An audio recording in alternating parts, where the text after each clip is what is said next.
అందుకని ఈరోజు మొత్తం రాష్ట్రం మొత్తం మీద అతను 26 వైసీపీ కార్యాలయాలు అనాథరైజ్డ్గా కన్స్ట్రక్షన్ చేస్తున్నాడు.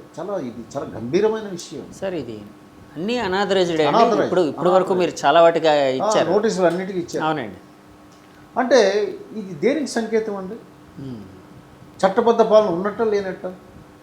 అందుకు దానికి రెండవది ఇంకోటి, మీరు తాడేపల్లిలో కట్టుతున్న భవనం ఏదైతే ఉందో ప్రభుత్వ భూమి, అది మన క్యాపిటల్ దీనికి దృష్ట్యా అమరావతి రాజధానికి అడ్డంకి అవుతుంది. అక్కడ ఆ రూట్లోంచి ఒక రోడ్డు వెళ్ళవలసి ఉంది.